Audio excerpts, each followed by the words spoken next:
Started recording. Video and audio. Test, up, down. There we go. All right, here comes the introduction. I have no idea where we left off, so this will be really fun. Well, I kind of do. I burned down a place and there were bunnies, so we'll figure it out. I've got an extensive recap because it's been 2 weeks. All right, good. We should. It's fantastic. Here comes. It begins in 3, 2, 1.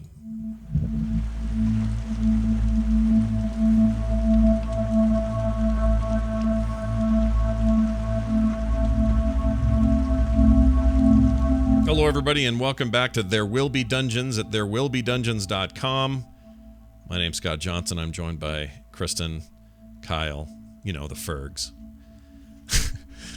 John Jagger, of course, is here in Bo Schwartz. We're all here, and we're here to play. It's been too long. We had to miss a week, and it turns out a day later now even, so we've really made you wait for this, but we're excited to bring you yet another show. A couple of quick pieces of business before we get into the story. And that is, if you're here live in the chat room, and for those listening at home who are subbed to the frogpants.tv channel on Twitch, there are now some really, really cool emotes in there created by Kristen that you need to see of all of us, including Bo, the DM. They're rad, and you should spend some time messing with those and playing with those and smearing them all over the places you go on Twitch. So that's one thing. Number two, we like to read an email, and I'm going to read this one. Sam from the UK, Wales to be specific, said this.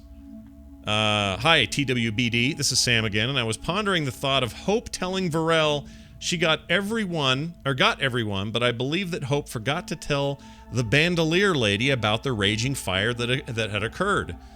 Then I thought that she would hear the explosion and run for safety. But the DM did not specify that the bandolier lady escaped. P.S. Nash needs help and carrots from Sam in the UK. So, not only that, can I just say one other person we all kind of forgot until the show was over, and that was freaking Bok Bok. Where the hell's Bok Bok? We're screwed. So hang on. So Bok Bok, I've not forgotten about. Okay. You guys have, but that's no. I threw the burning log, into the sapphire window, and someone threw it out. So I figure that's Bok Bok. He's okay. He's in there, getting laid. Blinking. Getting laid.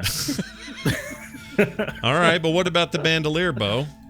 The bandolier lady was in the Lattlebinks, and then she went to the Shit Eater Pens, where she was waiting for Varel, but Varel hasn't shown. Yeah. So who knows what's going on with them, but she planned to rob the bank. I don't think she was in any of the buildings that caught fire. Okay. All right. But I'm glad this listener's concerned for Jolt Eligos's well-being. Mm-hmm. I mean, for a lady her age, she's still quite attractive, even though she's on the sauce 24/7. Right. Like you do. But yeah, no, I like it when listeners are worried about possible plot holes that we've left. So if you have any of your own or just have comments about the show, therewillbedungeons.com has a link to send us all the contact stuff you want. So go check that out. All right, that's it. Bo Schwartz, our esteemed DM, will now catch us up current from the last time we spoke. Bo, take it away. Previously on There Will Be Dungeons. So I did that, and John's eyebrows went like 5 inches up his forehead. Oh, good. Sorry. Oh, good. Yeah. Previously on There Will Be Dungeons. Our heroes Nash, Stanley, Varel, and Hope discovered that their triumph over Tylander Sullivan was a fraud. Upon their return to Slavetown, they discovered that Toyota hosts tasked with disposing of his corpse were slain, and Tylander's body mostly missing. Ethnelia, magistrate of Slavetown and the principal's officiant, informed the party that Slavetown's resources were spread thin, and he would need the brave warriors to pursue Tylander to what he believed was his base of operations, the 999th floor of the Black Mine.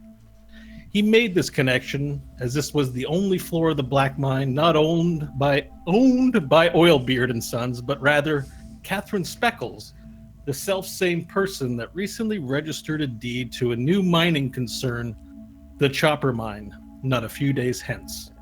Her name was also attached to recent macabre events, including the grisly murders of Timber McClelland and Mabruk Oilbeard. Meanwhile, Varel returned from the desert after his communion with Fushi, Father of Fire, and was in search of his companions. He met Acrimona Carjolt Eligos, who invited him to rob Goldbite and Frobisher Bank while the town was under evacuation, but Varel never showed for the meeting. Before leaving for the Black Mine, the party decided they should stock up on supplies by looting the unattended businesses on Heaven Street. They robbed the general store and attempted to loot the apothecary, but its owner, Maripold Bania, was actually still in town and welcomed the Heroes Inn. She gave Nash some cream to soothe the pain for his tumors and some pixie blush to calm his anxiety and relax him. She also told Hope's fortune and warned her that her and her friends would meet a swift death should they continue along their path. As Nash began having hallucinations, so the party sent him to bed, and they proceeded to enact Stanley's plan to pick a lock using some dynamite from Boom Bottoms to blow open the foundry for looting. Once inside, they were attacked by its owner, who was hiding in the basement, and in response, Varel tore him to pieces. A green elf then made Nash some chicken dinner and gave Nash a back massage. It was delicious, the chicken dinner. He promised to make Nash another one, but only if he blew up Boom Bottom's business.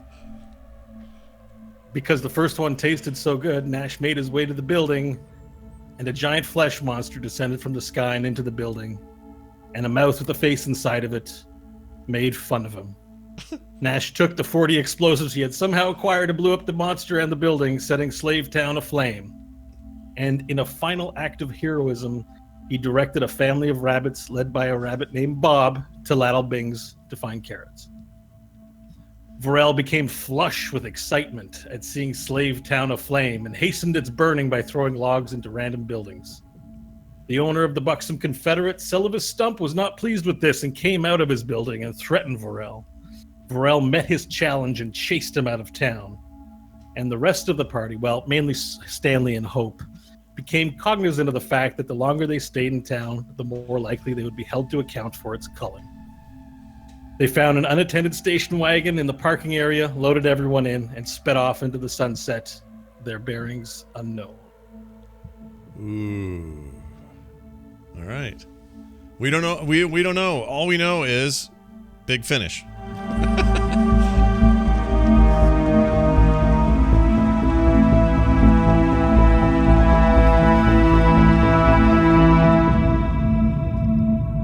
All right. Where do we go from here, Captain? The four of you are in a station wagon. I believe it was Hope who was driving, listening to childish twinkle music playing on the tape cassette.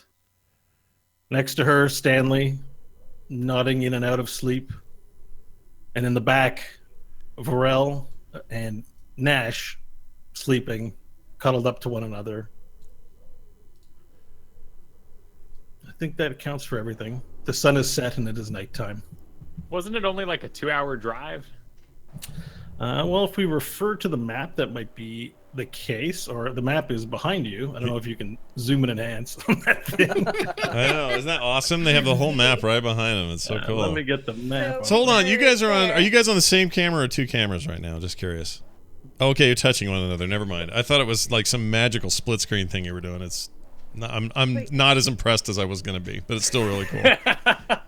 It's still really rad. Anyway. Each hex is 120 miles, and you're about 2 hexes off.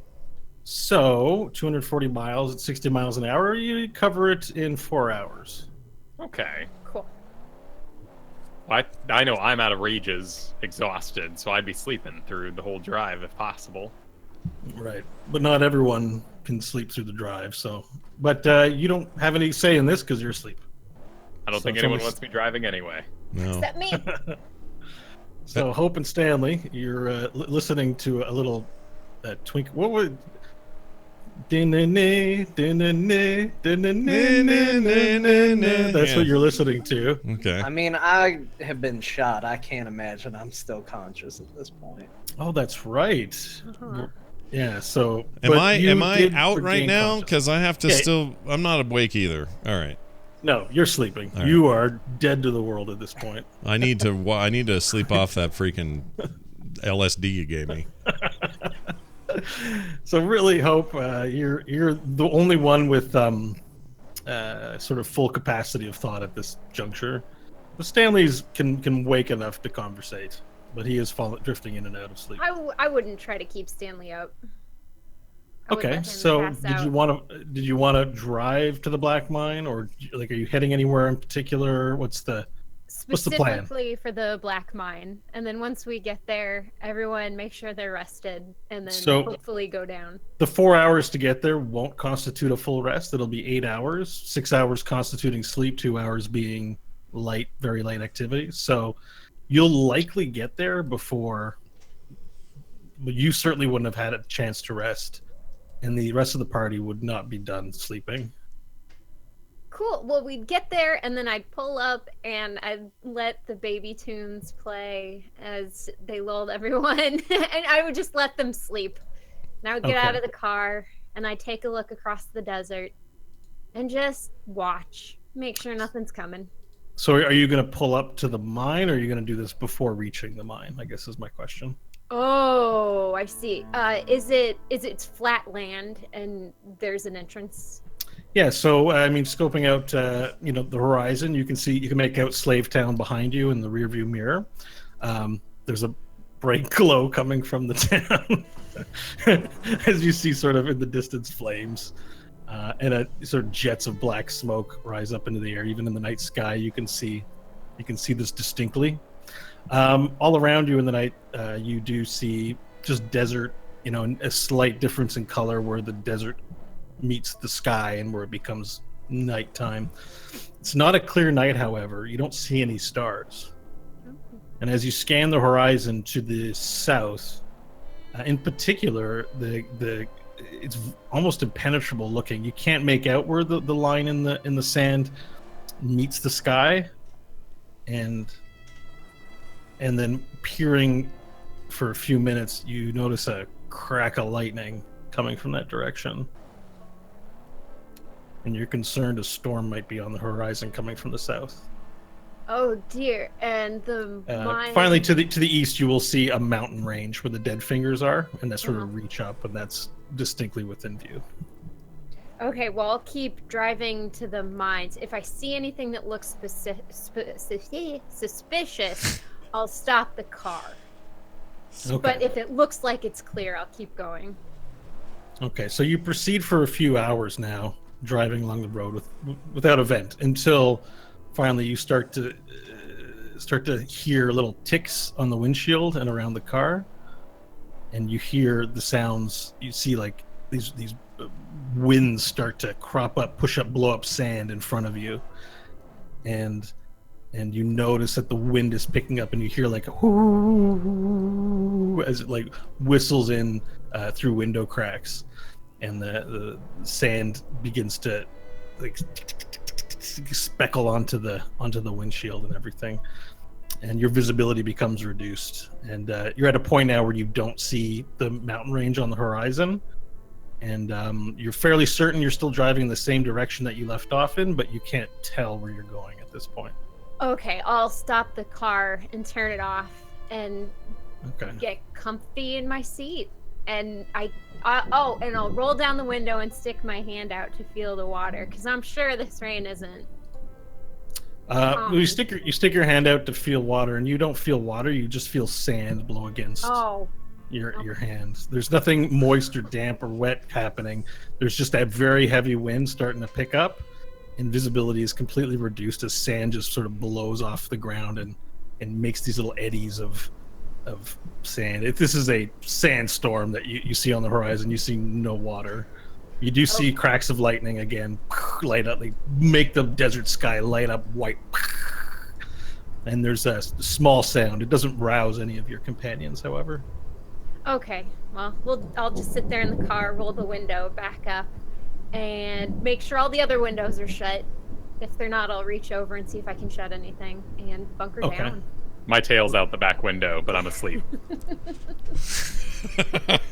You meet resistance trying to put the tail back in. Like you push the tail back in and go to close the window, and the tail sort of just flops back out where it wants to be, and it sort of has a mind of its own. You're having a hard time getting it shut. I'll shake Varel. I'm like, You're gonna have to. You could pin it in and close really quickly, but it would Okay. require Okay. Cool. Like a an- comedic. Throw it in and shut You'll it. need to do an athletics check to accomplish this. Okay. And can I get a contest, Varel? Yes, you can. A 9. 20. You try to pin it in, and with equal force, it's pushed back out, and it knocks you on your butt as the tail just juts out and then relaxes calmly on the back. I'll roll on my back a bit, spread eagle, and even a foot kind of works its way out the back window slowly. I'll just sigh and return to the driver's seat and get back in. They want that Okay. back window open. You can have the back So window the open. plan is you're gonna just sit in the storm and rest. Yeah. Okay. All right. So you're gonna sit in the back seat or in the, because the Nash and Varel are in the trunk area of the station wagon. I don't know what you call it, but a trunk, right? The The bed? rear. The bed of the station wagon. Sure. Yeah, that works. Stanley's in the shotgun seat, and so there's a back seat open and the driver's seat. And the back seat's one that Oh. is facing the rear, right? Like facing out, or no? It's facing forward, the back seat. Oh, it is. Okay. When Yeah. I grew up, you we had guys one are where in you, the flatbed. we had. Oh, okay. All right. When I was a kid, we had one that if you sat in it, you were facing the rear of the car. It was Oh, weird. yeah, it was super weird. Maybe it was just ours. I always thought everybody had a station wagon like that. Anyway, Okay. neither here nor there. All right. Okay. So you clamber on into the back seat and roll up what you can, leaving the back door open, and you drift off into sleep. All right. Some time goes by. Varel, you're the first awake. You're under attack. There appears to be this loud sound. You open your eyes and you're inside this machine that you remember clambering into, but your tail is buried in dirt, and everywhere you see like all the windshield. There's no exit. There's dirt covering everything in this vehicle. And it's still clinging against the metal? Not any longer. You can hear. Actually, would you be able to hear? You could probably hear through the sand, being who you are. So you get the sense that there's a strong wind, but that the vehicle has somehow magically been buried under sand. You're just under sand right now. So There's wait, no light.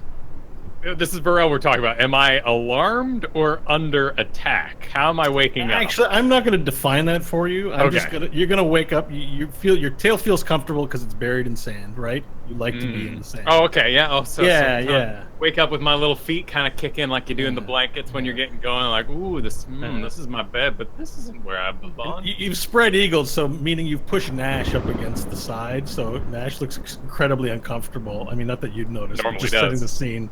You've pushed up against the side, and you've pushed out and spread out to make yourself very comfortable. But there's a bunch of sand falling into the window now where you are. You're sort of half covered in sand, No, and it's inside the station wagon. I'll do a lizard turn where kind of sideways curl around, bring that tail in as I bring my head out the back and just start kind of digging my way out. See Okay. how kind of deep it's going. And no regard for if I'm filling the car with sand. I'm going Yeah. it. All right, so you swim through the sand and dig up. It isn't very far that you have to go. It's about a couple of feet, maybe 2 feet. And you wiggle your head through the sand, and you feel giant wind and sand. You're having a shower of sand just gushing across your face. And you see giant clouds billowing in the sky. There's deep blues and purples, and big crack of lightning comes out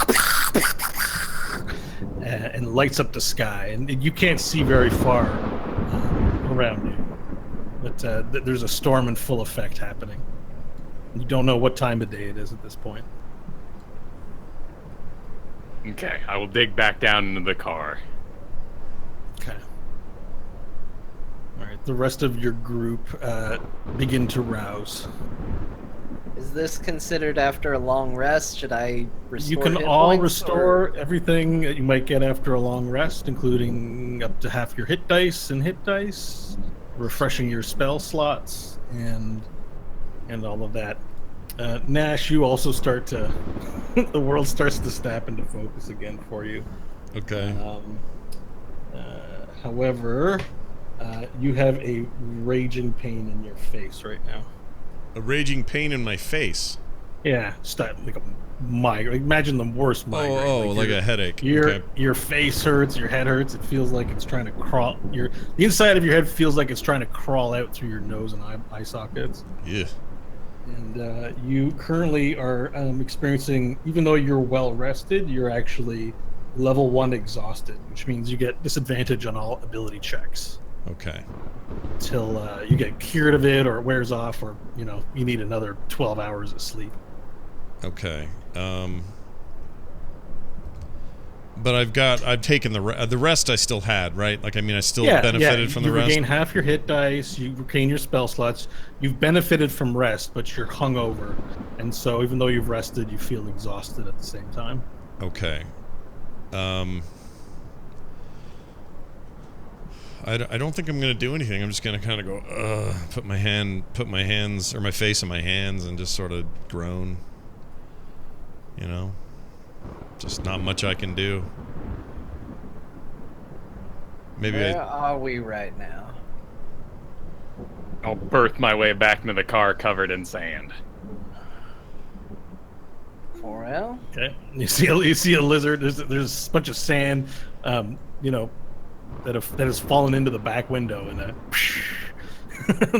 Varel's face and hands appear from it. Very dramatically, and it kicks up a bunch of dirt on top of everybody. Shake off some sand and kind of wipe my eyes, get a tongue in there, kind of licking it. Ugh. It's a Korith Kepithek. Danger storm. It'll last a while. Are we currently buried under the sand right now? Yes, about 2 feet or so. And I say, could someone please turn down the thunder? I've got a headache. It's the worst I've ever had. Does anyone have anything? Do you have like anything? I'm dying over here. Everyone shut up for a minute. And I just kind of curl up. Just cover my face because I'm really in pain. It's the worst hangover I've ever had. I pull out the megaphone and I aim it in the direction of Nash. And I flick it on, and I just allow the feedback screech to kick in on the megaphone. Oh, really? Ouch. It's like this. Wait, it's like this. Oh, shit. Hold on. It's like this.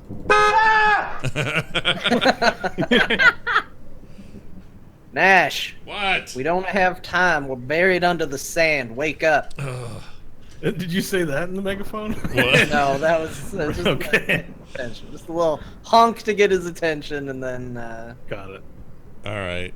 I'm up. What? What are we gonna do? We're stuck here. We have to wait for the storm to pass. You have a better idea? I think we're going to need air eventually. Well, how far under are we? How deep in the sand are we here? 2 feet, but the storm continues up there. This is shelter. Well, I can make this car twice as big as normal. I don't know if that's a long-term solution, though. So don't look at me, fancy boy with the horn. I don't know what to do. I have the worst headache. Hey, maybe your little prestidigitation will work on my face or my head. Nash, there's no amount of prestidigitation that would work on your face. All right, well then go bug somebody else because I can't do shit. And I put my face back in my hands. I understand this is shelter, but if we're completely buried, eventually we're going to run out of air, and it's not as easy for us to climb through the sand as it is for you, Varel. Is there anything up there around that we could seek additional shelter from the storm? The sand is coming from the sky, so using the eyeballs above, rather difficult. All right. Well, anybody else have any ideas? Perhaps could I if I could borrow your head dressings, I could, on one eye, climb up there and have a look-see. All right. I pull off the goggles and hand them to Varel. I will, I guess, over my snoot, kind of place them and then turn it sideways so I got one viewing hole in the middle of my head, but the other one manages to go onto my other side. Got it. Excellent. I will head up to go take a look at the sky and whatnot, Okay. kicking you more did- sand in the car. So you kick more sand into the car as you swim up the few feet it takes to look outside. You're at a nice height advantage, which the car affords you. So there's this little mound probably along the desert surface that's sort of where you're entombed at the moment. But it gives you a nice little lift up to be able to see around you. So would you care to roll a perception check, please? Can do. It's a 5. Okay, so you close one eye and you look around with the other one, and you see nothing but sand eddies, purple gray sky. You think you see to the east of you some sort of silhouette. You're not sure what it is. Not a living creature, but you're not clear if this is some sort of man structure or a rock. There's some sort of thing. Excellent. Reconnaissance. Back to the car. Okay. You swim back down, kicking more dirt. Let me do that for you. Into the car as it begins to cover Nash. Nash is half buried in sand at this point. Damn it. And you pop back out, head with the goggle over one eye and two hands. To the east. East, there's a thing. Be specific, I say from my face covered in hands. That's the nature of the storm. Great. Hey, Stanley, there's a thing. Hallelujah. Honk your horn twice, and then I go like this again. Just really Is it hurts. something we could walk to? Oh, I was being quiet in hopes that we wouldn't wake you. Have we wakened you? I've been awake this whole time. Oh.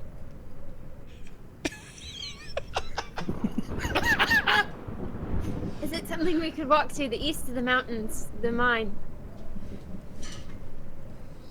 It's big and dark. I went up there. Stanley told me to do it.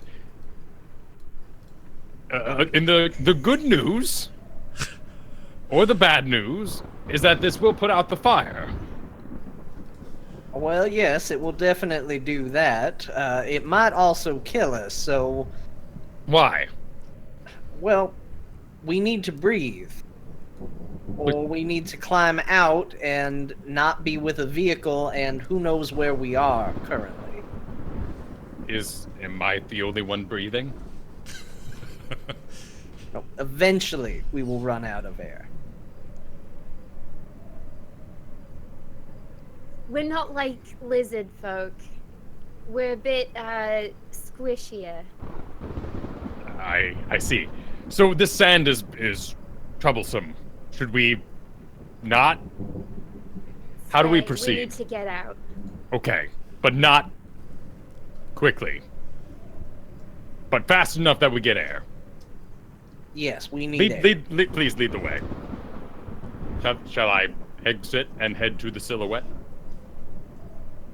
Can I have my goggles back for Yeah. you? I have a feeling I might need them. Thank you. Going to actually put them on and use them for their function for the first time. I think we are better off seeing what's out there than just waiting in here to die. I'm with Stanley on that one. I agree with Stanley. I hate agreeing with Stanley, but I agree with him. Don't worry, Nash. You'll be right at some point. Just be sure.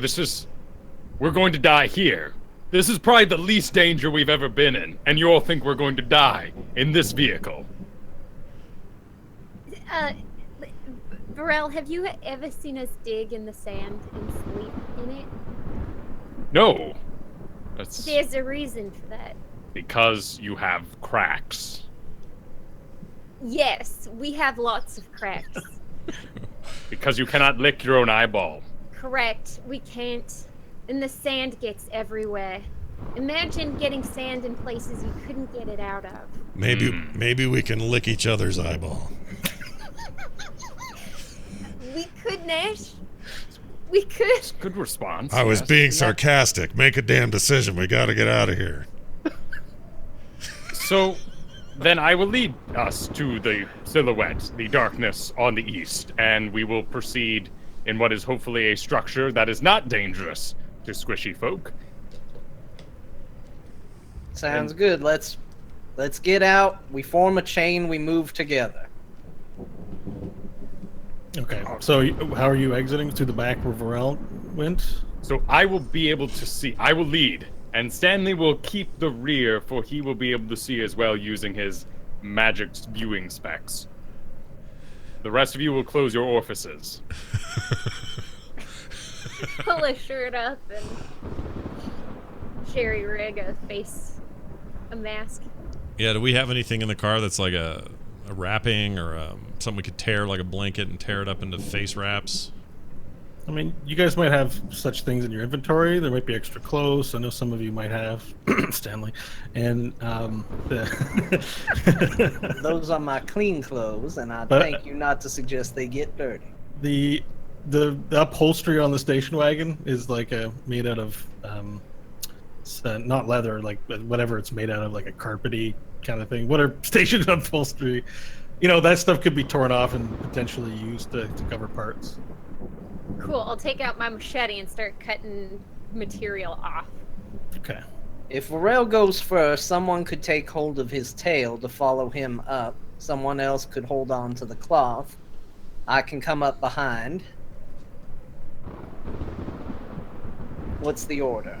Varel first, then Nash, you go next, Sure. then Hope, and I'll take up the rear. Sounds good. And I'll grab my personal effects that I brought from the car and all that stuff.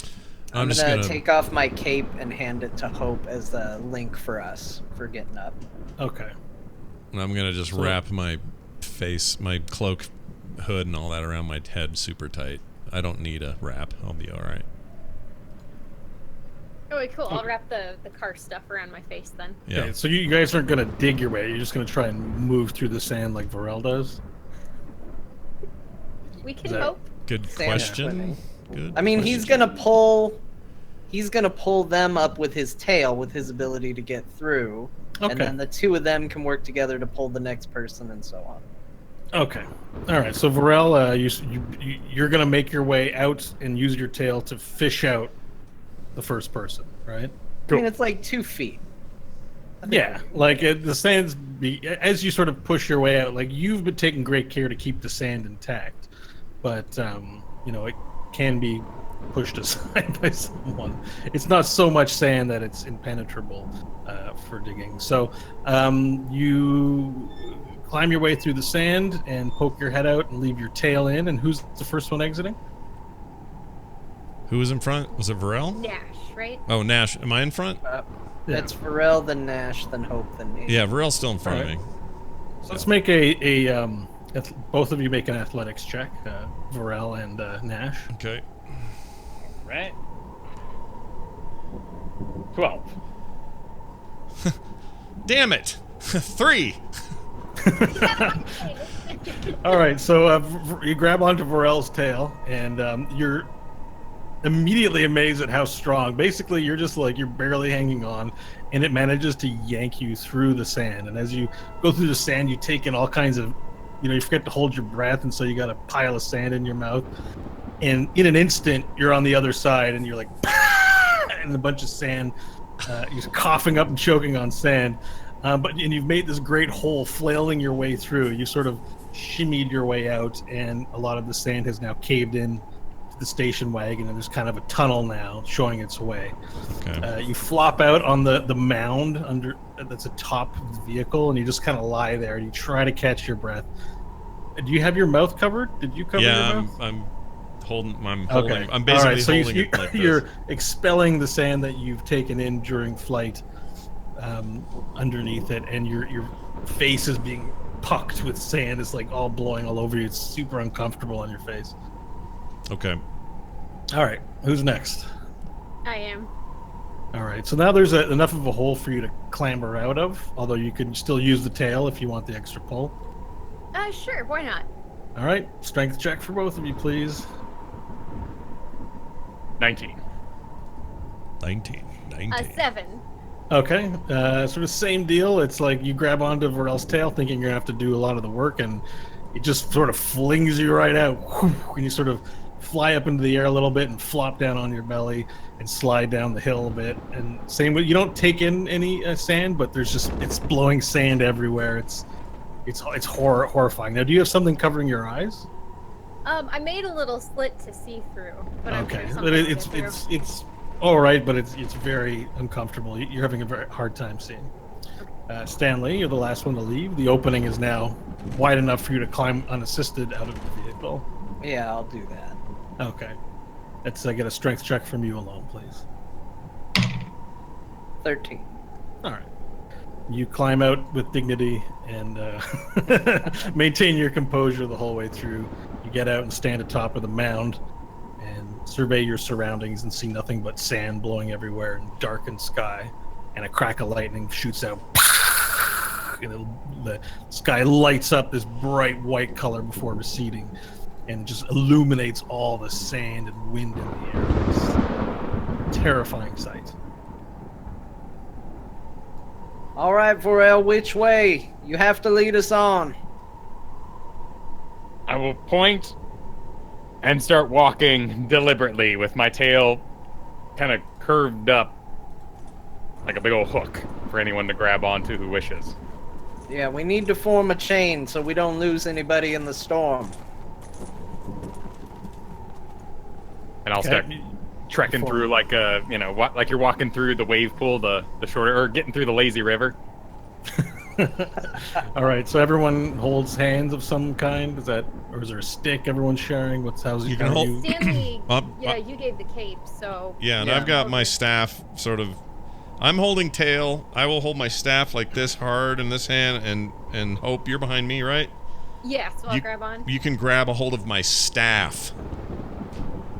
I've got a firm hold of your staff, Nash.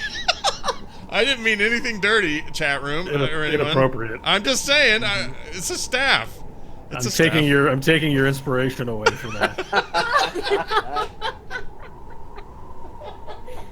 All right. So she's got a hold of your staff, and Hope, what are you using to guide Stanley? Stanley gave me his cape, so Okay. whatever you wanted to do with that. Okay, Stanley. so Stanley has a hold of your cape then, and he's bringing up the rear. Okay, so you guys progress very slowly through the sand with Varel like fighting his way in the front and cutting some of the wind for you guys with his large frame. You guys can't see anything, but Varel, as you get closer and closer, the silhouette, you begin to make it out, and you see that it's the carcass of a giant desert beast that's just sort of lying in the sand there. A gray-skinned beast with a large trunk. You don't have, or what would be the lizard folk name for an elephant? Oh, probably huge. Let's go with Dark Tack Escos. Oh, You see a dark tack Escos. It's a large frame, and it's the reason why you didn't perceive it as a living thing is that it's been dead for some time, and its innards have been hollowed out. And as you get closer and closer, you see a giant Nash, a G Nash, not Nash, the character. I'm seeing a big Nash on its side where it's been eviscerated by some being who has taken down this prey and has emptied it out. And on the inside, you can make out, a space to enter into the corpse. Cool. I will lead everybody inside. Okay, so so no one else knows what's going on until they walk inside and see the rotting innards of what they've entered into, this giant rib cage. There isn't a lot of room. Everyone's huddled up really, really close because even though it's giant and was a majestic beast, it's can only fill so many humanoids inside of it. But it does provide respite from the wind. There's no wind blowing in here, and the entrance seems the way that it's against the wind hasn't been boarded up with any sort of sand. But this spell isn't great in there. Airflow and shelter. Everything we need in a lovely package. It's a step up from Gorp. Orp, I mean. Well, the parts you So- saw. Yeah, Anyway. that's what I mean. I've been in his crotch. This is better than that. This is a mine that we drove to, and now we dig to get in. Oh, I This- don't think this is the mine. This isn't mine, No. Vorel. Oh, well, why'd we stop here? Shelter. In the mobile. Oh, we stopped because the storm started. I didn't realize it was going to bury the car. I thought I could catch a little nap before it ended. Well, how's everyone to keep walking then? I mean, we could, but it might be better to let the storm pass. Hold out here. It doesn't look like this is getting covered up anytime soon. Can I do a survival check on the meat situation inside this Metasaurus? Yes. At 10, I want to know if it's got stuff left and if they'll be coming back. There's no there. You survey the meat situation. It is definitely. It would be considered gone for many species. Certainly, there you find bugs and maggots throughout all of it. However, to your liking, this is still salvageable, still boilable. You can still make food from this. So, depending on who took the prey, if it's the fleshlings, probably they're done with this and they would waste it. To you, this is still full of plenty of meat, recoverable by the more wilder species of the desert. We'd be resting inside a meal staying here, and while it's not perhaps going to attract the apex that took it down, there may be scavengers that come by for the remains. Well, it's risky. If we go out there, there's no visibility. There's no guarantee we head in the right direction. There's a lot of desert out there to get lost in. I don't know. Hope, do you have any idea how close we were to the mine when you left? I could see the mountains in the distance. So maybe an hour, 2 hours. We're halfway there. I mean, we could use the rest. We could take shifts, keep someone having a watch. I'm not anxious about fighting anything, but I'm also not anxious to walk around with zero visibility in the hopes that we find the mine. Again, I agree with Stanley. We need to wait this one out. How confident are we this body won't be buried in sand by the time we're done? It looked like the sand was not piling up on it, right, Bo? Not from the entrance. No, there is sand on the underside, facing the direction the wind appears to have been blowing. It just doesn't appear to have covered where the opening is. It looks like it should create a natural little cave for us. Once the storm stops, we make our way out. We can see again. We can make our way for the mountains and hopefully run into the mine. Yeah, I'm into it. I like it. Says Nash. Then I will free up some space in here by watching the portal from outside. Okay. As you begin to make preparations for rest, let's see. Varel, you hear a voice cut through the wind. You hear a. It's very faint. There's a voice cutting through the wind. It's very Is funny. it loud? No, faint. Oh, But reminds me of our desert companion who died in the arena, a sort of screeching man. But he doesn't sound to be in any sort of peril. And I will listen a little closer. Okay. Perception, I believe. A 6. Okay. Oh, wait, an 8, if it matters. Yeah, and that would be with disadvantage too, because the storm cut the sound. So let's see if we can go lower. You listen in for more, and you don't hear anything further, but you do have a sense that the hunt is on. There's an electricity in the air. This could be a hunt. Of us? Well, or the creature were inside, but we would be delicious bonuses. Wait, they hunt dead creatures? Well, everything gets a little excited before a meal. Naturally, everyone, bangs their tables and whatnot. I'm not necessarily excited to get in another fight again, especially in these conditions.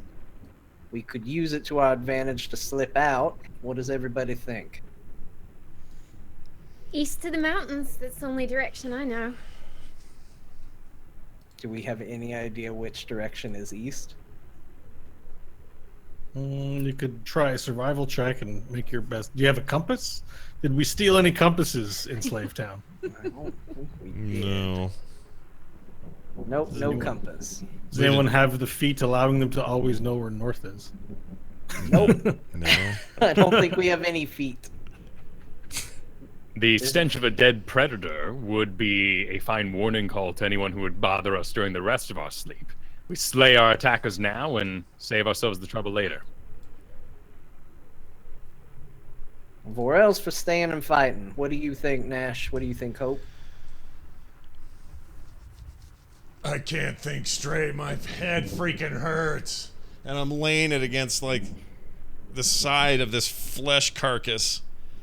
Whatever this is, like, in there, just going, oh, pressing it against the side. So I am useless. If you're looking for smart ideas and quick thinking, look at Hope, because I ain't got it. I'll look at Nash, and I'll look at you, Stanley, and then I'll look at Burrell, and I'll pull up my shotgun, and I don't know if Nash is in any way to travel. All right, we stay and we fight if we need to. I pull out the rapier. Get ready. All right, I'll go take a position outside the carcass and bury myself in sand. Okay. So as you exit from the carcass, John, you see this through the wind, sort of wiggling. This spear, this javelin, just flies right at you as you exit. It actually hits you square in the chest. Oh, So it comes flying right at you, withering in the wind, looking like a crazy shot that you look at it and think, oh, surely that'll miss me. And then it comes flying and the spear lands directly into your scale. It bends, it doesn't shank you or anything. Your scales being strong, but it does injure you, sort of bruising your front chest, and the javelin falls to the ground in front of you. You take 3 points of damage. And you have a hard time making out anything throughout the wind, but you do see forms in looks like cloaks close to the ground, sort of changing position, but it's difficult to pinpoint them exactly. all right. I will bend down quickly, grab up the javelin, and view the end to see if there's any poison, featherings, anything that I could notice as a calling card. There's crude. The javelin's this sort of crude. It's actually made. It's a steel pipe, and it's got like crudely tied to it a sharpened piece of bone, making sort of a javelin. If that makes any sense. Okay. But the bone at the tip is crushed. You've crushed it, and it's no longer sharp. It's blunt. Tribals, scavengers. I will holler back into the carcass.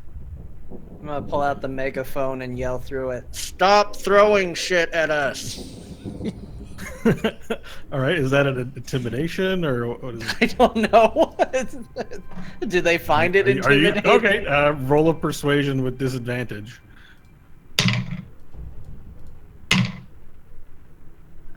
Persuasion. That is a 14. Okay, in response back, you hear. You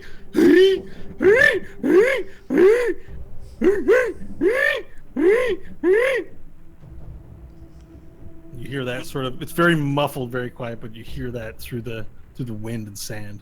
Goblin? No dialect I know. Yeah, it's not a. What dialects do you know? It's not a dialect. I think you know. No. Goblin and orc. And draconic. I mean, I could just ask, but I don't want also. I know halfling and draconic and Yeah, no, elvish. it's neither. It's neither of these languages. I know None of these languages. infernal. It's not infernal, from what you can tell.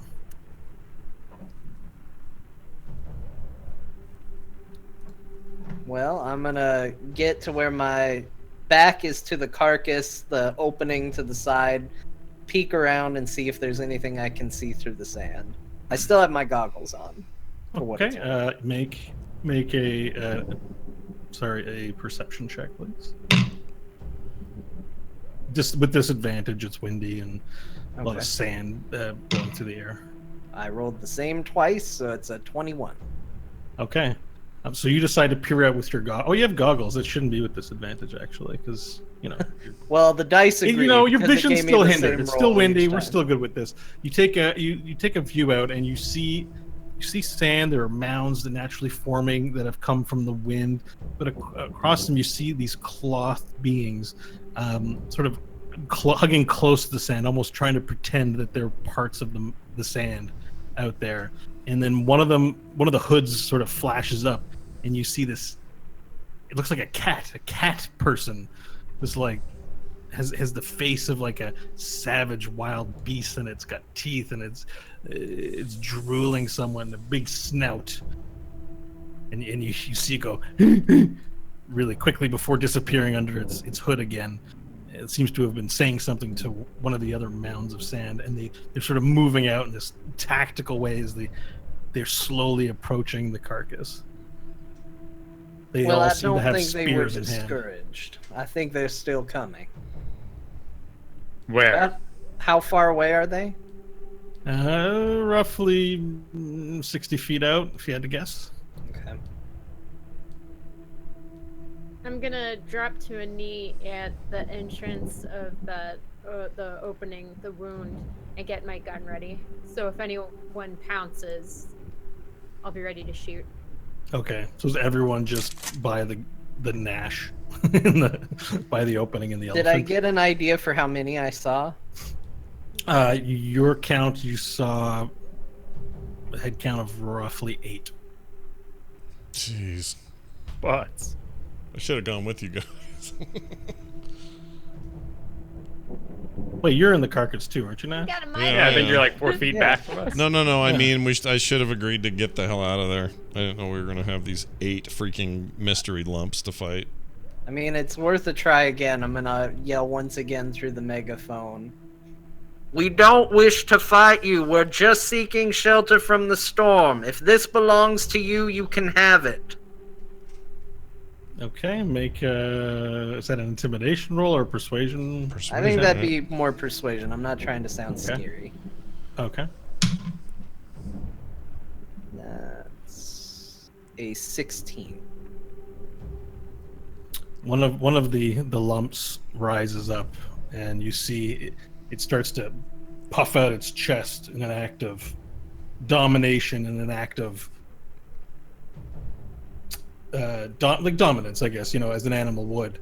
And its hood falls back, and it goes, and it yells out, and then you hear you see spears start to raise as a chorus of this like hyena-like screaming,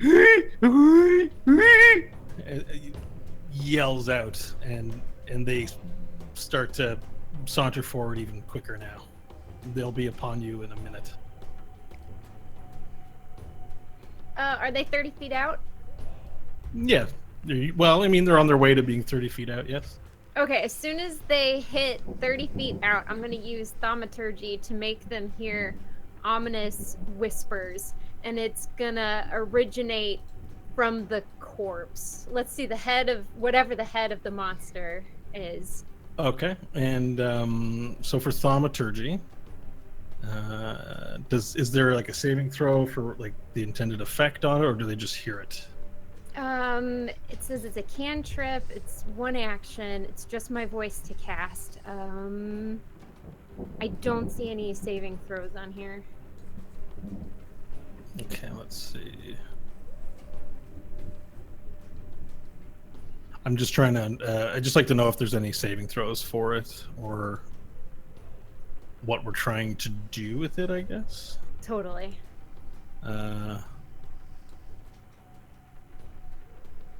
So you want to create voices? Yeah, ominous whispers. I think it's a lot like prestidigitation. It just happens, and then however they react is however they react. Okay, so it just creates it. All right, so I mean, you can control what the ominous whispers are saying, or how are they saying nonsense in a scary way. I'm just trying to get what the intended effect is on them. Let's go with it being infernal, and it's a warning: the body is cursed, this land is cursed. If you attack these people, horrible things will befall you. But all in infernal. You're making an okay. So describe how the spell begins. So as soon as they enter within 30 feet, it's a little whisper that gets a bit louder as they come closer. And you can't really feel the effects, but I would imagine infernal kind of makes you feel gross or something because it's a demonic language. So maybe they feel a shiver down their spine, or that second sense you shouldn't be there kind of a thing. All right. So as they approach, they hit the 30-foot mark, and the voices will begin. They'll begin to hear them, and they all sort of stop and they look around and they look at one another. You can kind of see their little snouts over their cloaks. Can you give us a sample of what they're hearing?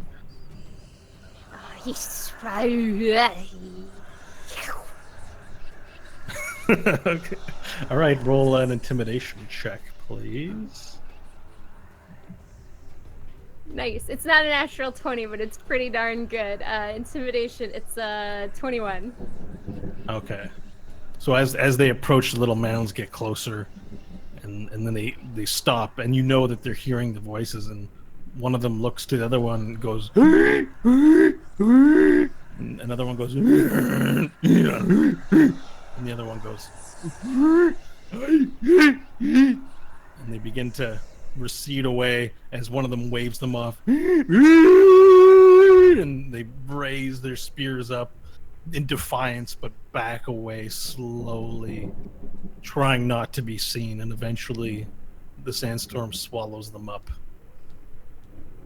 And you hear no sounds for a few minutes, and you see no beings.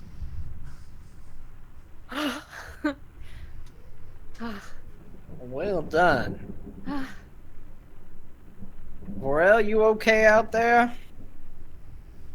Did we do it? I'm still standing defiantly. If who is here? You Who hear did the that ominous name? whispers too. Oh. How long do they go for? I mean, they're still going. I don't know how Go long. for a minute, Are- but are- I can cancel it at any time. I'm gonna keep it going for the full I mean, minute, is Hope like floating a foot off the floor? Like, what do you look like doing this? my eyes are glowing a little bit. They're a bit more gold than normal.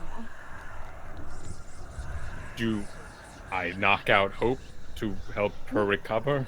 No, it's fine. It's fine. She's doing that. She scared them off, Vorel. Oh, like all three of you are super then.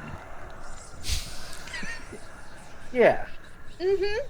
It was a Team team effort. effort. Are you all right? Yes, I got hit with this pipe.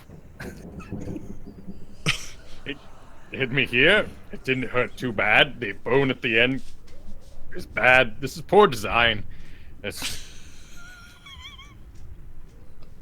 and I'll sit down and start working on it, making it a better javelin.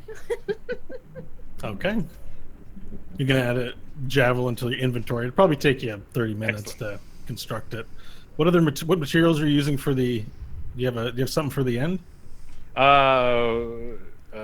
Stanley, how do I get my hammer? Oh, right. You had a hammer in the car. Yes, when there was Stump, and he made me feel hurt in my stomach with his words, so I dropped it to chase him. But I wish to whistle like you do with your stick and bring it to me. Oh, well, Vorel, my sword is a magical sword, which is what allows it to do that. That probably is not possible with your hammer. I would like to make my hammer magical then. Okay, well, we'll see what we can do. I didn't make this. The gentleman that you kindly tore apart was the one responsible. But, you know, he just put it together. Really, it's the magic of this blade that we found in that underground bunker the last time we were buried in sand. You and Hope weren't there, but that's where we found it. My point is I can't do it for you right now, Vorel. But we'll see if we can find you a magic hammer. So you all actually carry those heavy things everywhere? Well, mine's not terribly heavy. It's actually light, and now that it's magic, it can actually carry itself. Well, no wonder you're all so tired all the time. You should free yourselves up. There's no need for that walking stick, Nash. You have power within you. F off. It means more to me than just using it. I use it. It means something to me. I can't just get rid of this thing. You see this nail down here? That's not just a nail. Those are... Your emotions are getting the better of you. It is weakness to carry such burdens. You wouldn't believe the headache I have. Well, imagine this, Vorel. You know, the fleshy people are, you know, squishy, soft. You have a natural defense and a natural method of attack. Imagine if all of a sudden somebody said, hey, why don't you remove all your teeth and claws? I would fight him. Well, exactly, and it's kind of the same thing to ask us to give up our weapons. Oh, they become part of you, with your heart. Your heart is attached to these, and that's how Stump was able to attack me in the street with those vile magic words that made my stomach hurt. Now you're getting it. Are you all right, Nash? Does your face itch? Yes. I have... Listen, I have allergies on top of this. Plus, there's dirt in the air. It's in my eye, my one good eye. I don't know how you guys are having such a party, but it's miserable over here. Well, I brought goggles. Perhaps if we start a fire inside the carcass, it'll smell delicious. We would need a place for the smoke to go. It goes into the meat, which we can then rip off the walls, and it's like we're living inside of a meal. Well, we just chased off 8 cat-like people, and I think if we Cats. suddenly filled the air with delicious meat smells, it might attract more attention we don't want. But they'd be deliciously haunted, yes? Is that where'd the voices go? Oh, that was ended. Vorel. Yeah, or that was Hope Vorel. She. Oh. She can make those. Oh. I see. So we wait then. Yeah, I think we gotta just wait for the storm to end. There's also kind of a freshness problem with the meat in here. I don't think any of this stuff stays down. Nash, you live with a freshness problem. Well, Stop complaining. What I mean is, Lizard Man over here can eat any old carcass. But I don't know about you guys. I'm a human. Humans have a limit to those sorts of things. I can't eat bacteria meat wall and expect to live.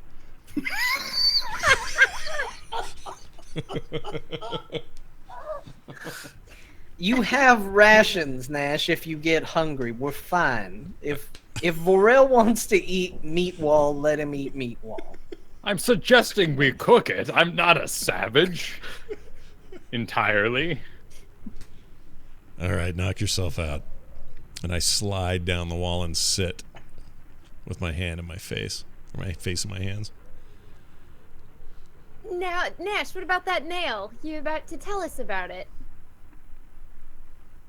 Oh, I don't have a good backstory Since yet. we're gonna be here in tight confines for quite some time, why not share stories? Yeah, what's the deal with your staff? Why is it so important? Looks kind of like just wood with a nail in it. Well, the wood means nothing, except it's rare where I come from. So in that way, it means something.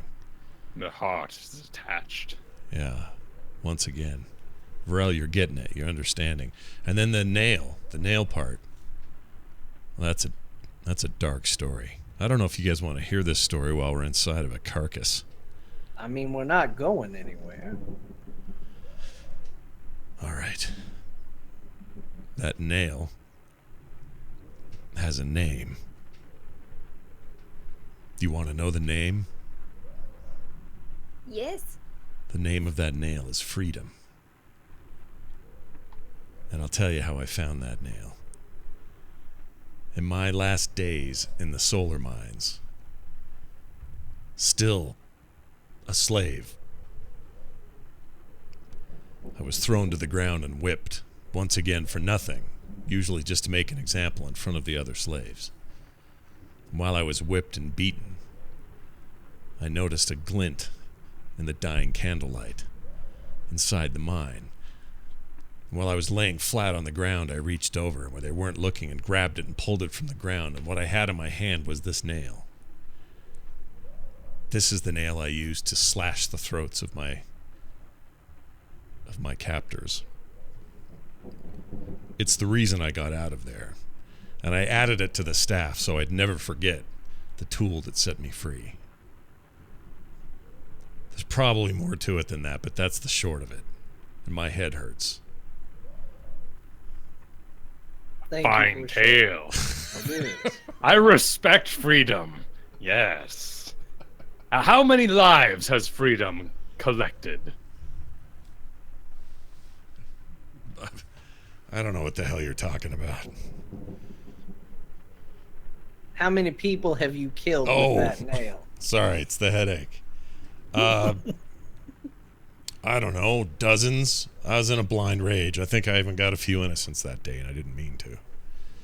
But I walked out of there, that nail dripping with blood. No one saw me coming. That's when I knew I could never lose it. It had to be with me. So while it was temporarily taken away from me in Slave Town, well, that was a real shitter, because I didn't think I was going to see that thing again. But I'm glad it's back with me. And there may come a day where my magic and your magic and Varel's might won't be enough to save us. It may just be this nail between two fingers and a furious desire to survive. That could be all that stands between us and more mystery lumps in the sand.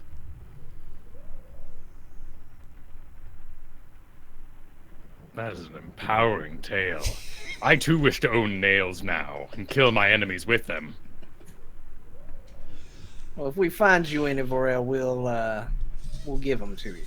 What if I were to take this javelin and work out the head here, for it is just a pipe, and we get nails and we make a giant blowgun and launch nails, the most deadly weapon known to Nash kind, at our enemies? If you can make it work, I think it'd be worth it. Can your lips even wrap around the... Do you even have lips? Yes, I do. I would struggle to. Oh, what is it? The children with the.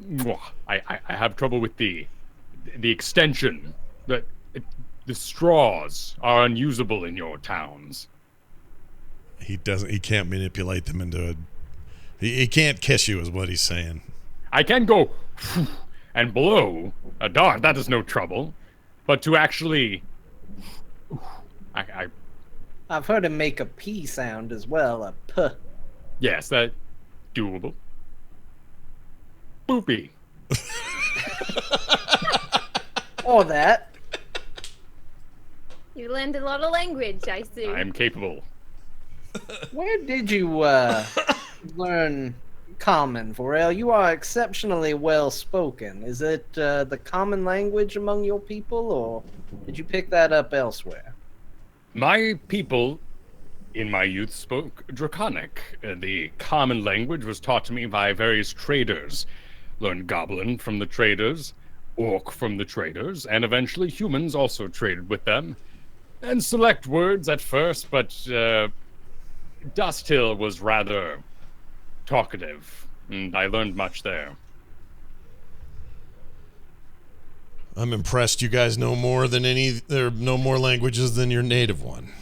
In the Solar Mines, I learned the common tongue by hearing horrible things said to me, and that was it. There were no other languages spoken, and if they were put down. All I heard was, "Get up! Why are you standing still? Keep moving!" It was dark, it was hard, I hated it. But good for you and all your fancy language talking. Woo! You can talk 5 languages. Whoop-de-effing-do. I mean, if you wanted to learn, I'm sure we could teach you another language. Ask me when my head's not throbbing. Seriously, it's split right down the middle. I feel like it's going to explode and y'all are going to have my brains along with carcass in here. I genuinely was impressed at the number of languages he knows. Nash, why are you in such a bad mood? Is it just your head? I'm coming down, man. I had the bunny pills. It's been rough. I know you guys don't understand what I saw, but what I saw was real weird. And that lady did not warn me about potential side effects. I would not recommend, what was it, sparkly jizz? What was it? Bo? Or DM? It was described to you as Fairy pixie dust. blush. Pixie blush. I don't know what's in pixie blush, but I am telling you the downside, the fall off is bad. And I will never do that again.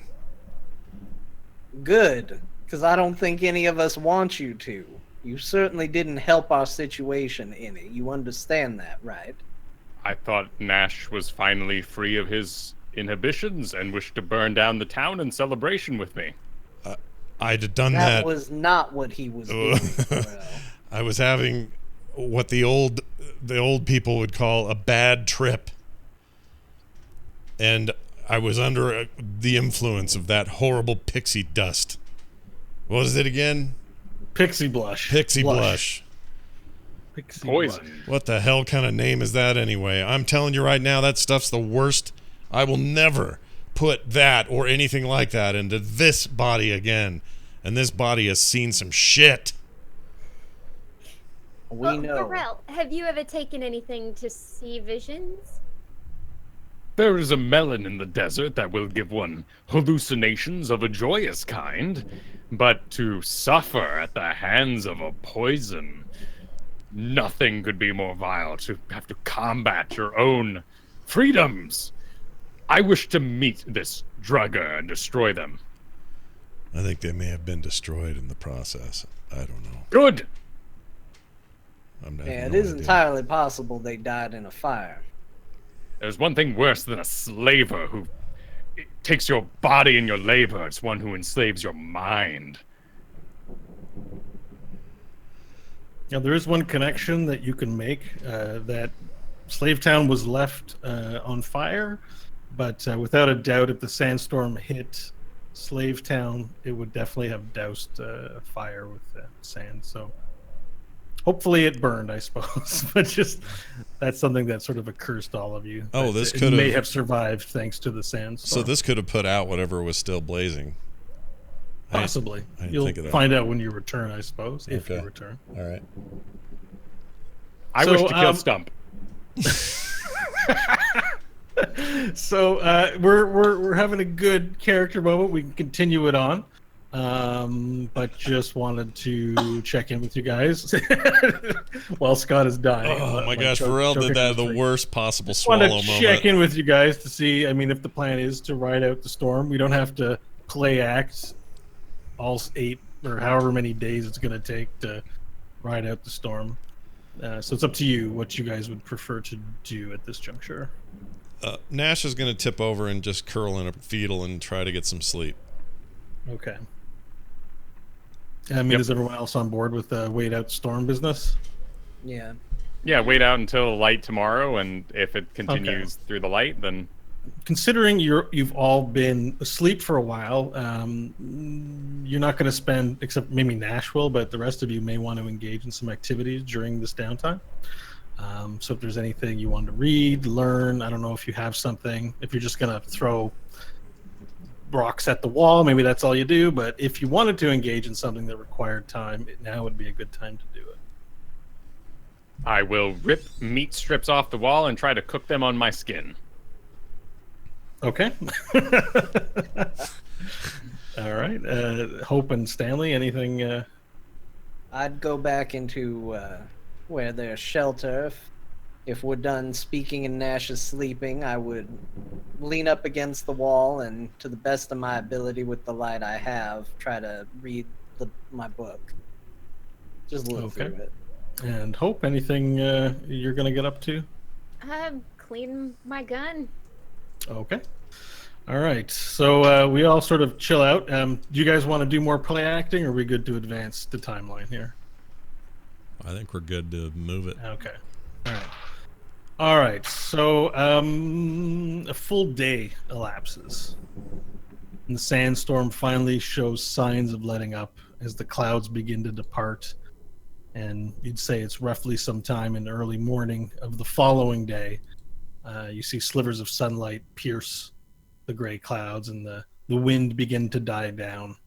And you see the desert looks pretty much unchanged, except you see the mound where your vehicle is buried has gotten larger.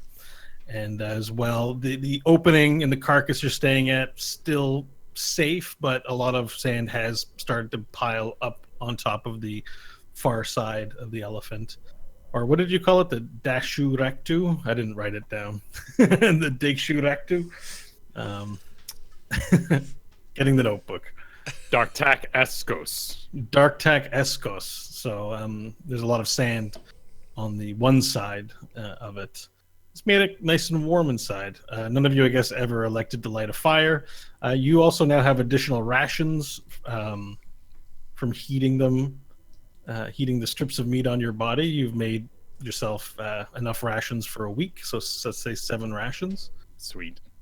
They will be edible to you. The rest, they're not the right color for the rest of the party. They're on the green side, but that's hashtag lizard folk things. They're I don't want to call them spoiled rations. What would be a good name for them? Just lizard folk rations. We'll just say that. Yeah, Delicious. just eat whatever. All right. Okay. And so the sun, it's hot as ever. Everyone's sweaty and sticky. It's early morning, and the sandstorm has finally abated. Thank goodness we can get out of a carcass. This Who wishes to look first and face the disappointment that our portal is but feet away? You think so? Do you want to make a bet on it? I will bet you 2 of these delicious rations. All right, I will bet you 2 delicious rations that it is not just feet away. Very well. And I exit the carcass and look excitedly to the east. All right. Let's roll a perception check, please. That's a 20. All right.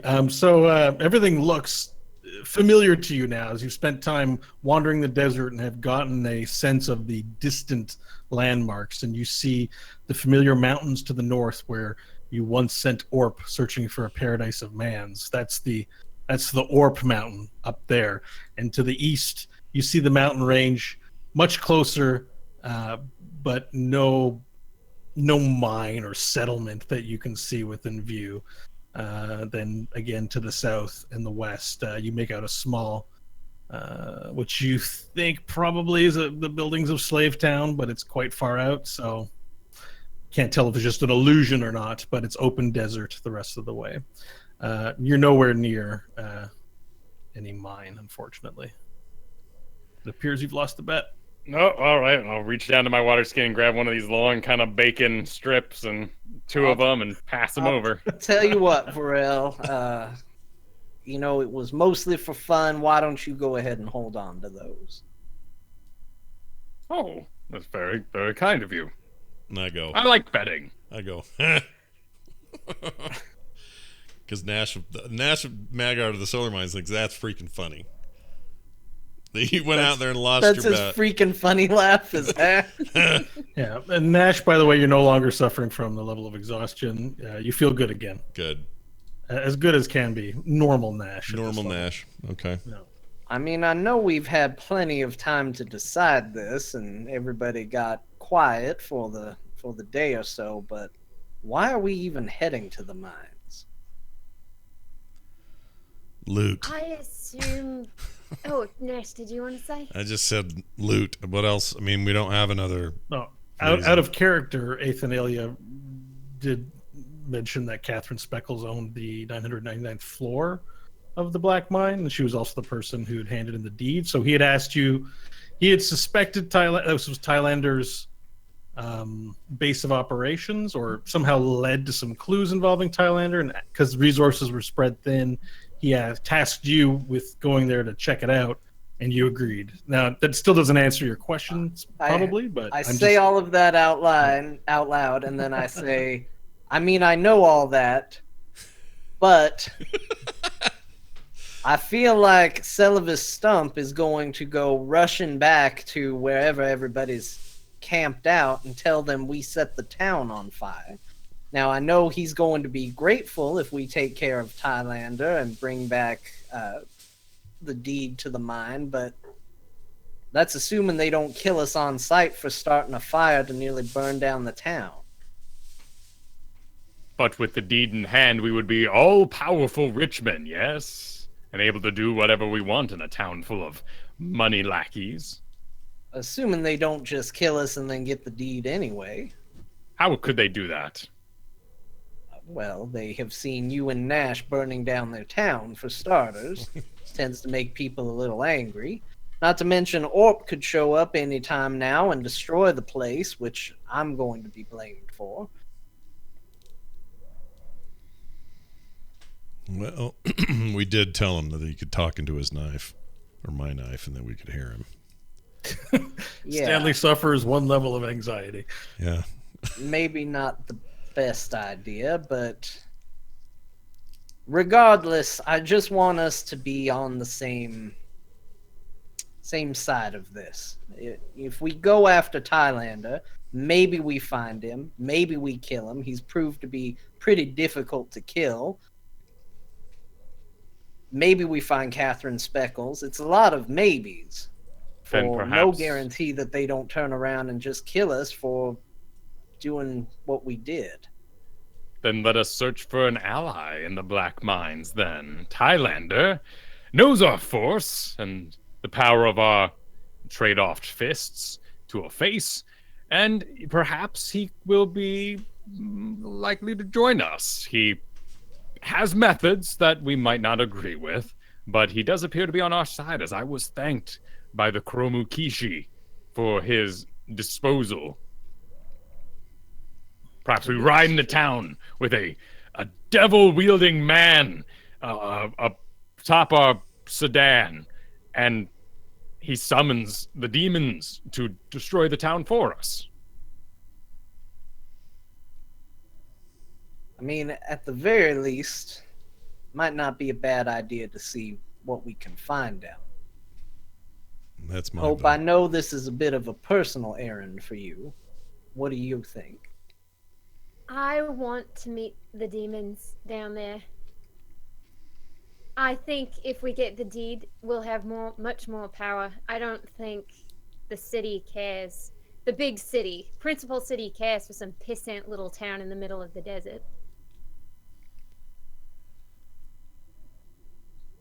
Well, I think we came here to free the people of Dust Hill, and I think if we go there and we get the deed, we take out Thailander or turn him into an ally, either way, that's the only way we have any chance of making that happen. if we turn around now, I don't see a way where that does occur. Nash, Then do you forward. have a thought before we go? Yes. I'm just sick of hearing about this mine, and I want to go in there and get what we can get. If we solve a bunch of problems, great. But we're here. We may as well just do it and keep whatever we find and kill whoever we don't like. That's your motto? Kill whoever we don't like. I That's like my this. motto. So yeah, I'm all in. Let's go to the mine. Well, do you think we can rescue the car? Before you answer, because you're knowledgeable about vehicles, that amount of sand being buried underneath it, very bad for car engines and machinery. Good probability this thing needs a full overhaul and cleaning at this point. Probably unsalvageable. Okay, I'll shake my head sadly at you, Stanley. Well, I guess we're walking then. So, do we? Sorry, quick question. I can't remember the sure. state of the Fate 4. Where did it end up? Is it burned? So Is it was needing repairs, but we never got around to it. So it's in the parking lot in Slavetown. Okay, so it might still Yeah. be there, and us being able to get it and all that. It was I think you saw it there. mostly just needs left. tires, right? Yeah, pretty much. Okay. Okay, I was just curious about that. I couldn't remember. All right. So are we are we departing? All right. So Yeah. you get your bearings east. Burrell, would you care to do a survival check just to make I sure? will. And everyone can do that. How about let's all do a survival check? Tell me your results. All right, 10. 19. 19. 13. Okay. So you take your best guess at east, and which for the most part you believe is, you consult as a group and determine the best direction to head in, and you of course have the map to sort of confirm. And you begin heading east towards the Black Mine on foot. Now travel on foot, I think it's 10 miles an hour if I'm not mistaken. I actually have a handy little chart here. Travel pace. Actually, per day, it's 30 miles at a fast pace. Yeah. Per day. So, this is going to be a long walk. You walk through the desert for the remainder of the day, covering an untold amount of ground. Your limbs become tired, you become exhausted, and it becomes night again. Now you can choose to set up camp or continue on. The mountain range is now much closer, and you can make out what appears to be a quarry in the distance, and some flags are very distant. So maybe another quarter day would get you the rest of the way. Okay, so you set up camp for the evening. We're just going to go through this real quick and get you there. Let's see if anything happens. Nope. So you fall asleep. You're all well rested again. You guys just sleep out in the open desert, and you wake up, and you finish the trek the next morning. After about a few hours within sight, you begin to make out piles of stone and metals. And you begin to descend. It slopes down a bit as you get towards the mountain range, which start to loom overhead, and you can see there's a giant mountain range, and in the back there are tall spires that reach up as high as the clouds even. And you begin to be able to see the full quarry, which is, if you've ever seen a picture of these kinds of things, that they're dug down several levels. And there's a hill, a main road where vehicles can pass into a mouth of a large cavern you see cut out into the side of the mountain. And all along it, you see piles of rock and metal and things set aside for pickup later. There is actually a large caterpillar, not the monster, but the caterpillar like construction vehicle for digging. There's a large caterpillar, unattended. There's nobody there. You haven't seen a single person working outside or doing anything. It's dead. Okay. Abandoned. Mm-hmm. So we're going to sort of stop about a fair distance out and find out if you have any plans for approach, or if you just head straight in. Do we have any plans for approach? It's a hole. That it is. This is the mine, 4L. Oh. I rolled a 1 for perception to see if anything looked weird, so I'm ready to go. I'd like to do It looks great. I'd like to do an Arcana check just to make sure there's nothing weird hovering around here. That's magic in nature. Okay. It's a little too quiet, I think. That's what Nash thinks is too quiet. Okay, so roll your Arcana check. That would be a 21, 21. Okay, you're very certain there's no magic present currently. Okay. I will do a survival check to check for tracks heading in and out of the quarry. Mm-hmm. 14. Okay, so you take a view. There is sort of this natural roadway that you sort of start to encounter, where you see the tracks of vehicles have treaded over. Mind you, a lot of this was covered from the recent sandstorm, so it's not as heavy as you would expect it to be.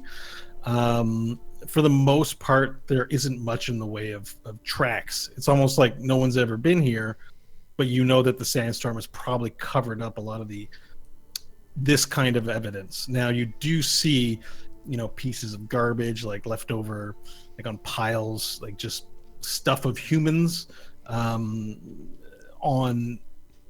pieces of sand. Like definitely this place was occupied and quite busy at one time, but a lot of the evidence is buried under sand at this point.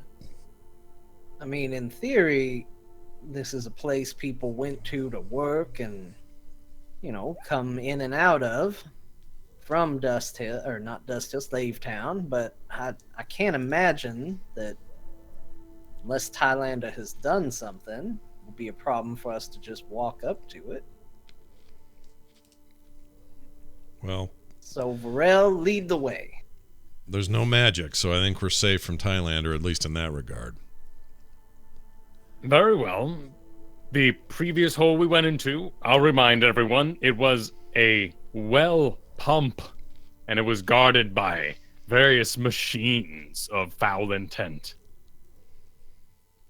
Noted. Good. So if we see any ropes to cut, we will all lay down. And... But what else happened in there? There were spiders in the walls? You got hit by an X. Yes, that's the lay down part I was referring to. Was that it? Was that all that bad happened? Oh, well then, I'm not scared then. Let's proceed. I mean, we should proceed with caution, but understand people do typically come in and out of this mine. It might be counterintuitive for them to set traps when the workers come in. Well, Varel has a point. We don't know how long ago this was in operation. This could be, by the looks of things, a long time ago, and it could be all rigged now. Well, sure. Or it could be Saturday and just nobody cares. True. In fact, I'm surprised this isn't all buried in sand from that storm. I will start heading down the ramp. Okay, as everyone starts heading down the ramp, then the dirt road that leads down and descends. You get about halfway down when you hear a large bang echoes throughout the quarry, and you right in front of your feet, Varel, you hear and something kisses the dirt at your feet, and you hear a voice shout out, "Go no further! Who is it out there? State your name and your business here in the quarry."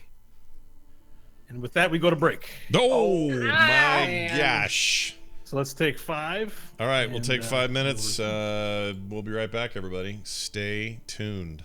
Don't go anywhere. Scott, question for you. Yeah. How long can you go? You're not hard out I'm at good 8:30 now. anymore? Yeah, I fixed it.